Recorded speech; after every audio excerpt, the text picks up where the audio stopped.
ஓம் நம சிவாய சிவாய நமகா சிவே சிவே சிவே சிவே ஓம் நமோ நாராயணாய நமகா. எல்லாம் வல்ல சர்க்குரு ஸ்ரீ வெங்கட்ராமஸ்தர் பல கோடி உபன்யாசங்கள், இறைமொழி, உழவாரப்பணி, சத்சங்கங்கள், ஆடைதானம், அன்னதானம், பல ஆயிரம் கோயிலுக்கு மேலே பூமியிலே புதையுண்டு கிடந்த ஆலயங்களிலே தேடி அவைகளை புதுப்பித்து என்ன தெய்வம் என்று பூமியிலே கண்டுபிடிக்க முடியாத நிலையில் இருந்த இடங்களெல்லாம் இன்று ஆலயமானது வானுயர மிளிர்கின்றது, ஒலிக்கின்றது, ஜொலிக்கின்றது. இப்பொழுது நாம் ஒன்று பார்ப்போம்.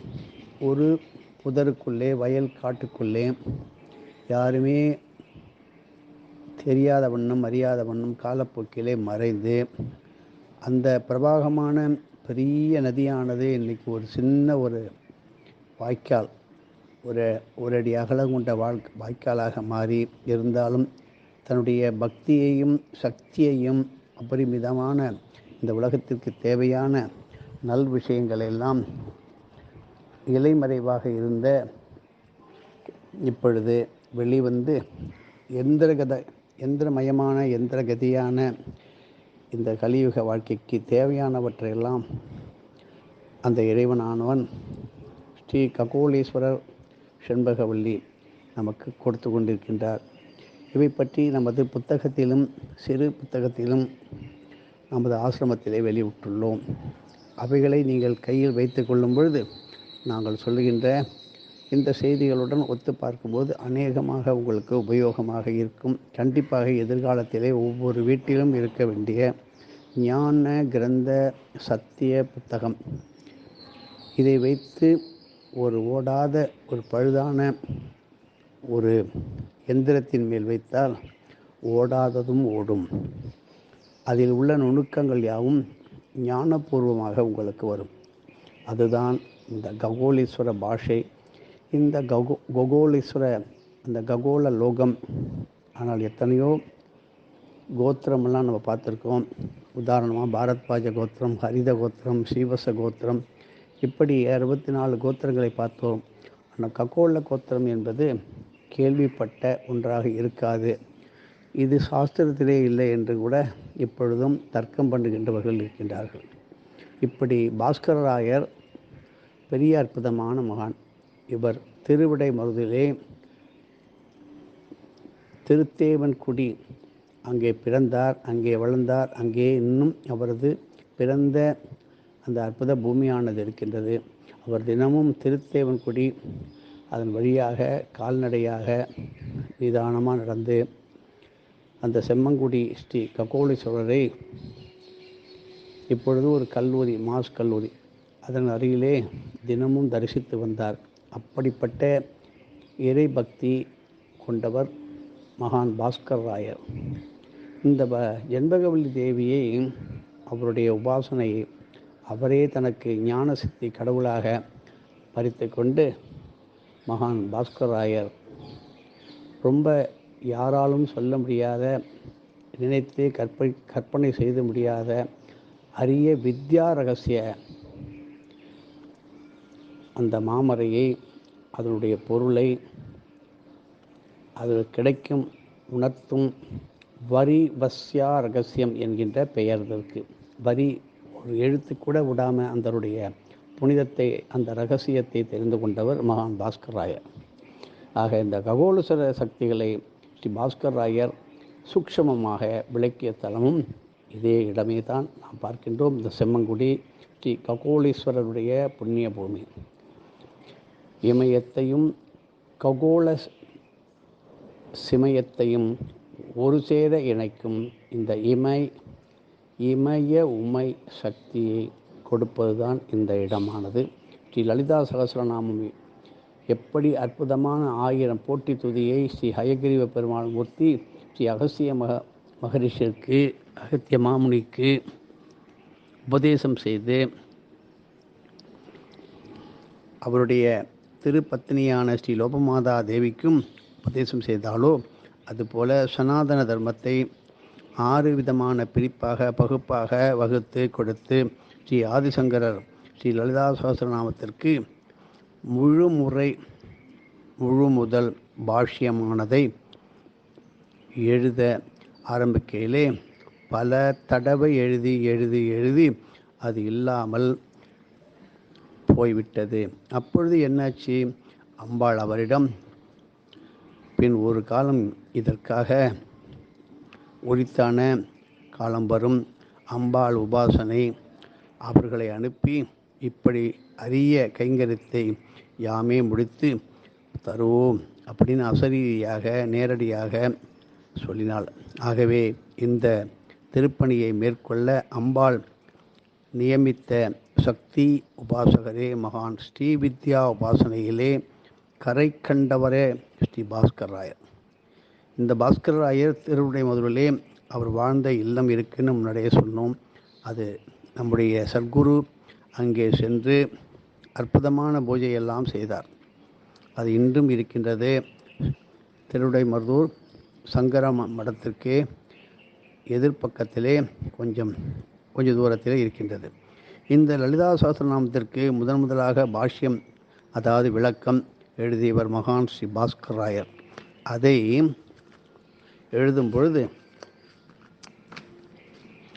அவருக்கு தான் எழுதுவது சரியா, அந்த வழி சரிதானா, முறையா, அந்த வழியில் தான் இருக்கா அப்படின்னு அறிஞ்சு கொள்வதற்கு என்ன செஞ்சார்?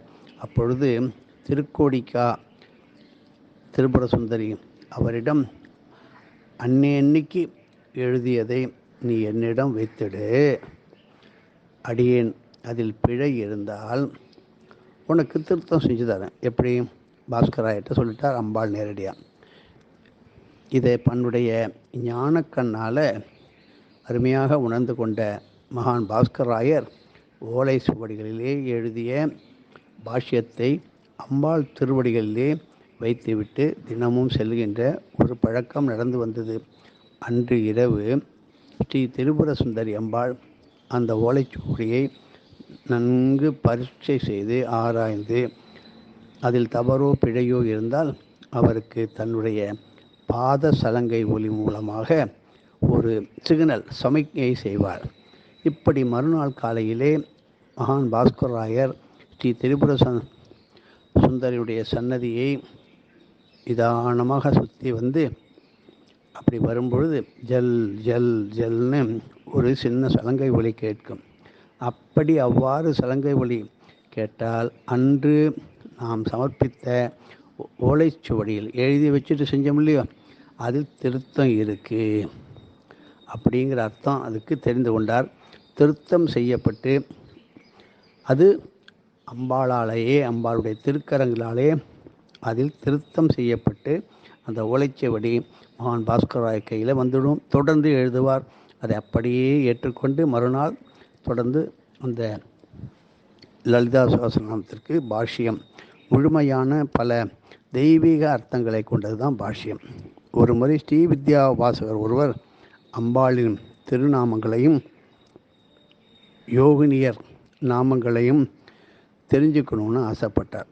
அதற்காக இந்த பாஸ்கர் ராயரை பார்த்து அவர்கிட்ட கேட்டார். அவர் அப்படிப்பட்ட அத்துணை விதமான அம்பாள் பெயர்களையும் கூற, அதாவது முயற்சிக்கும் போது தங்கு தடையே இல்லாமல் கூறிக்கொண்டே வந்தார். எல்லோருக்கும் ஒரே ஆச்சரியம். என்ன காரணம்? சிறு பாலகி உருவம் கொண்டு ஸ்ரீ பாலா திரிபுர சுந்தரியான அம்பாள் இந்த மகானின் திருத்தோளிலே திவ்யமாக ஒரு சின்ன குழந்தையாக அமர்ந்து ஸ்ரீ லலிதா தேவியை வழிபடும் யோகினியர்கள் பெயர்களை உரைக்க தொடங்கிய போது என்னாச்சு? பக்த கோடிகள் பரமானந்தம் கொண்டு மகான் ஸ்ரீ பாஸ்கர் ராயருடைய சக்தி உபாசனையின் அற்புதமான அந்த உன்னதமான ஒரு நிலையை கண்டு எல்லோரும் சந்தோஷம் அடைந்தார்கள். பரமானந்தம் கொண்டார்கள். தனது ஒப்பற்ற சிஷ்யனாகிய ஸ்ரீ பாஸ்கர ராயருக்கு 43 கோடி தேவாதி யோகினியின் பெயரை உரைத்த இந்த ஸ்தலமே ஸ்ரீ ககோளீஸ்வரர் ஆலயம் ஆகும். ஸ்ரீ லலிதா சகஸ்ரநாமத்திற்கு விளக்க உரை எழுதி மகான் ஸ்ரீ பாஸ்கர் ராயருக்கு அருள் புரிந்த அம்பாளே ஸ்ரீ ககோளேஸ்வரி என்னும் ஸ்ரீ ஜென்பகவல்லி என்று தற்பொழுது நாம் அழைத்து கொண்டிருக்கும் அற்புதமான திவ்யமான அம்பாள். வாழ்வில் ஒரு முறையாவது ஒவ்வொரு மனிதனும் இந்த ஆலயத்திற்கு வந்து வழிபட வேண்டும். அப்படி வழிபடும்போது நமது மனதிலே எத்தனையோ தவறுகள், இதை செய்யலாமா, அதை செய்யலாமா, வயசாகலையே, என்ன பண்ணுறது, இப்படியெல்லாம் நாம் இருந்தோமே, இப்படியெல்லாம் நம்ம இப்பொழுது இருக்கிறோமே எனது என்ற நிலையை வந்து மனசில் பழைய நிலைமைகள் தள்ளாடும், நினைவாடும், நிழலாடும். அப்பொழுது காலம் கடந்து விட்டதே என்று மனதிலே வேதனை கொண்ட அத்தனை பேரும் இந்த ககோளேஸ்வரருடைய ஆலயத்திற்கு வந்து இந்த ஆலயத்திலே சிறிய ஹோமங்கள், பூஜைகள் இவைகளெல்லாம் செய்து வழிபடும்போது அவைகளுக்கு நல்ல தீர்வு ஏற்பட்டு வாழ்க்கையிலே இறை பக்திக்கு வயது ஏதுரா, வாழ்க்கையிலே ஒளிர்மயத்துக்கு வயது ஏது, நான் இருக்கும்போது உன்னை கைவிட மாட்டேன் என்கின்ற அற்புதமான மூல பிருத்திவி தத்துவத்தை எடுத்து கொடுத்து கொண்டே இருக்கின்றாள் இந்த அம்பாள். அதாவது இது கும்பகோணம், அங்கேருந்து 3 கிலோமீட்டர் தூரத்தில் சோழபுரத்துக்கு அவுட்டர்லேயே இருக்கிறது இந்த தேவன்குடின்னு சொல்லுவாங்க. இல்லைன்னா இதுக்கு என்ன சொல்லுவாங்கனாக்க,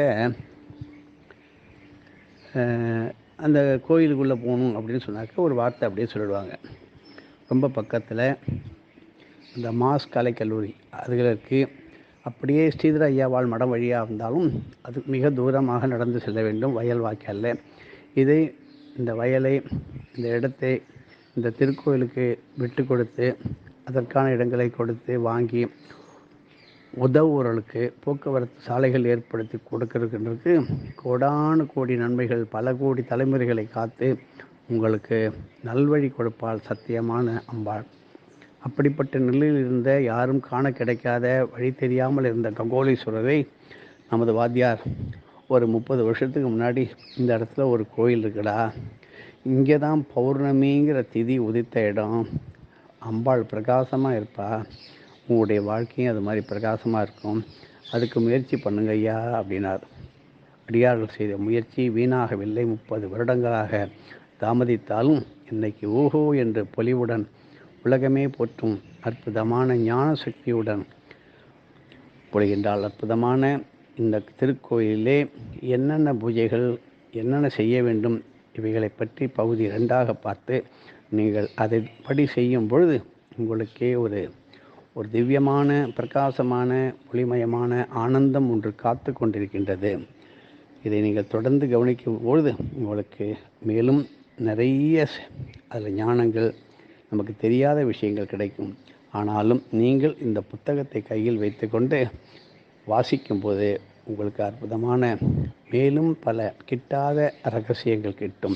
முடியாத காரியங்கள் கைகூடும், நடக்காத காரியங்கள் கைகூடும்.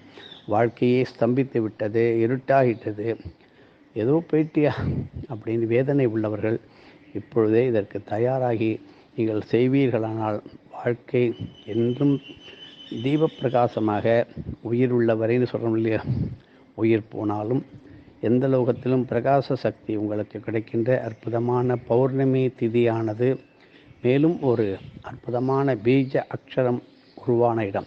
அஹ் என்று சொல்லுவார். அந்த காலத்திலே 3 புள்ளி ஆனா, அவன்னா, அவ்வண்ணா, அக்கண்ணான்னு சொல்வார்கள். அந்த அக் என்ற அக்ஷரம் தோன்றிய பூமியும் இந்த இடம். இப்பொழுது அக் என்ற சொல்லை எடுத்து விட்டார்கள், மீண்டும் வந்தே ஆக வேண்டும். ஒரு முறையாவது உங்களுடைய அகது அப்படி என்று எழுதும்போது உங்களுடைய வார்த்தையானது வெற்றிக்கு மேல் வெற்றி பெறும். அந்த அகுது, அந்த ஆ போட்டு 3 புள்ளியை வைத்து தூ போட்டு ஆதான் ஆகுது, ஆ போட்டு கா போடக்கூடாது.